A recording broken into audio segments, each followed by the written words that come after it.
હું doctor dream Patel, dream children હોસ્પિટલનો honour.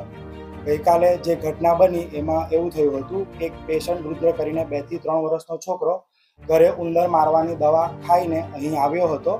મારા આસિસ્ટન્ટ ડૉક્ટર, નામ ડૉક્ટર મનોજ પ્રજાપતિ, એમણે ચેક કર્યું અને એમને સમજાવ્યું કે ભાઈ અંકલ, આમાં એડમિટ થવાની જરૂર છે.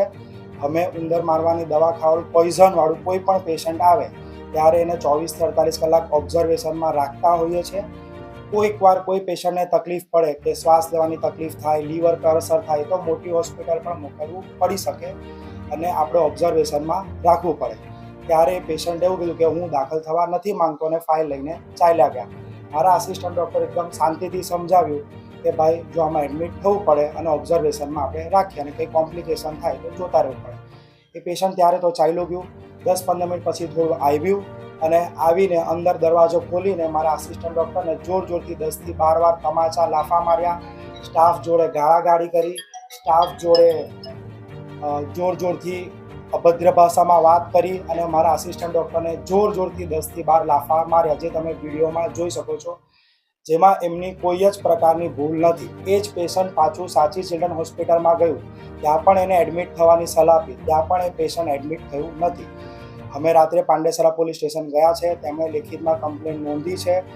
અમે એ જ ચાહીએ છીએ પોલીસ પાસેથી કે જે પણ હોય તે FIR કરે અને આગળની કાર્યવાહી આગળ વધે અને લોકોમાં એક થોડો સબક મળે કે ભાઈ તમે એક ડૉક્ટર ઉપર હુમલો કરવો એ વસ્તુ ખોટું છે. એમણે શાંતિથી સમજાવ્યું કે ભાઈ દાખલ થવું પડે, તમારે નહીં દાખલ થવું તમે બીજી જગ્યાએ ફાઇલ બતાવી દો. એમને કોઈ ફોર્સ નથી કર્યો કે ભાઈ દાખલ થાવ જ. એમણે શાંતિથી સમજાવ્યું કે ભાઈ દાખલ થઈ જાવ તો સારું, આપણે ઓબ્ઝર્વેશનમાં રાખવું પડે, જે દરેક ડૉક્ટરની ફરજ છે સમજાવવાની. એમણે એમના પ્રમાણે ડ્યુટી કરી હતી, પણ પેશન્ટે જે પ્રકારનું બિહેવિયર કર્યું, દારૂના નશામાં કર્યું કે કઈ રીતે કર્યું, એ પોલીસને મેં કહું છું કે થોડી ઇન્ક્વાયરી કરે અને જે પણ લો પ્રમાણે આગળની કાયદાવે કરે અને કડકમાં કડક કાર્યવાહી એમના પર કરે, જેથી સમાજમાં એક થોડો લોકોમાં ભય બેસે કે ડૉક્ટર પર હુમલો કરવો એક થોડી ગંભીર ઘટના છે.